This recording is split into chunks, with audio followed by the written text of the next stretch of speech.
Joana ovdje i danas ćemo razgovarati o našoj omiljeni temi pasivnom prihodu. Ako novac ne radi za nas dok spavamo, kako ćemo postići naše financijske ciljeve? Hajde da vidimo, ali pre nego što idemo dalje, današnji video je podržala platforma Freedom24 i zahvaljujemo im se na tome. Ostavila sam ljudi svoj lični link u opisu ovog videa kao i pin u komentarima. Korišćenjem istog podržavate moj kanal besplatno i hvala vam od srca. A kao poklon što koristite moj link, dobijate i ceo mjesec ulaganja bez provizije. Dok smo tu, lajkujte i ovaj video i ostavite i komentar. Stvarno to je veliki pomoć za YouTube algoritam. I naravno, podelite i ovaj video sa nekim koji je zainteresovan za financijske savjete. Pažnje ljudi, moji videoklipovi su napravljeni isključivo radi zabave. Nisu investicioni savjeti. Amaterski se bavim investiranjem, ulažem samo svoj novac i nemam certifikat. Nikada, ali baš nikada ne uzimamo financijske savjete sa YouTube-a. Mi se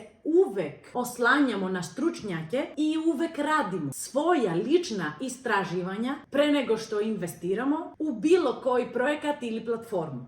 Hvala. Pasivni prihod, potpuno pasivan, postaje stvarnost samo ako prvo uložimo kapital, rad ili oboje. Ako ne ulažemo vreme i novac, nećemo postići naše ciljeve tako lako. Zato hajde da vidimo 5 primjera pasivnih prihoda koji danas odlično funkcionišu zajedno sa karakteristikama koje ih čine uspešnim. Prvi primjer su nekretnine. Ako imamo nekretninu, možemo je iznajmljivati na duži ili kraći rok. Možemo unajmiti i agenciju za upravljanje nekretninama i zarađivati manje, ali pasivno i bez svakodnevnih obaveza oko nje. Ovaj pasivni izvor prihoda odlikuje stabilnost, ali vlasništvo nad nekretninom danas nije lako postići. Moramo uzeti u obzir i određenje rizike, troškove održavanja, potencijalno neplaćene kirije ili štetu koja može nastati na našoj imovini. Sigurna sam da svi znamo mnogo ovakvih primjera, posebno u posljednjih nekoliko godina. Drugi primjer su dividende od akcija. Često ih spominjemo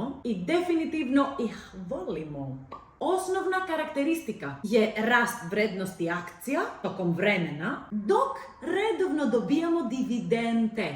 Rast može biti konstantan ako ulažemo u ETF DGRW.EU, zato to radim svakog mjeseca. I ovdje je poznat potencijalni rizik. Promenljivost tržišta može smanjiti vrednost naše investicije. Zato nam je za pasivan prihod od dividendi potrebna kapitalna investicija svakog mjeseca i upornost. Treći primjer je peer-to-peer lending. Ovo nam pruža pasivan prihod putem ulaganja u lične pozajmice. Ovdje je najveći rizik jer govorimo o neregulisanim procesima, uglavnom sa dobrim povraćajima, ali treba imati u vidu i porez. I ovdje nam je potrebna kapitalna investicija. Četvrti primjer sad, intelektualna prava, odnosno autorske naknade. Ovdje govorimo o čistoj investiciji vremena, ali i intelektualnog rada, kako bismo stvorili nešto što daje vrednost svetu. Ovdje je rizik malo teže uočiti, ali se odnosi na štitu našeg intelektualnog vlasništva. Kako ćemo zaštititi našu knjigu ili pesmu od kopiranja, neovlašćenog deljenja ili besplatnog preuzimanja preko torrenta? Ovdje nam trebaju profesionalci na tržištu, pre svega advokati, da nas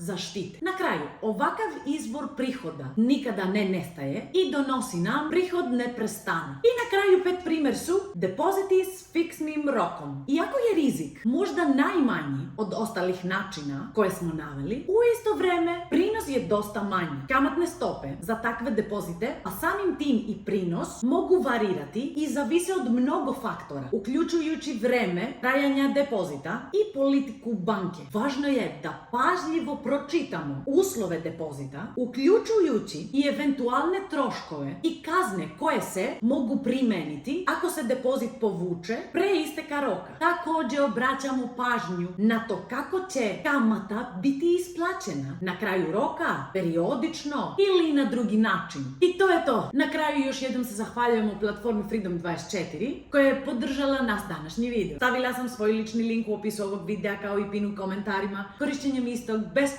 podržavate moj kanal i hvala vam od srca. Kao poklon dobijate i ceo mjesec ulaganja bez provizije što koristite moj link. Kliknemo na polje transakcije, napišemo DGRW.EU kliknemo na otvorenu sesiju, unesemo kod koji će nam stići na mobilni, pritisnemo kupi i gotovo. Radujem se vašim komentarima i idejama za buduće video snimke ili pitanjima o ovoj temi. Ljubim vas i vidimo se uskoro u sljedećem videu. Ćao!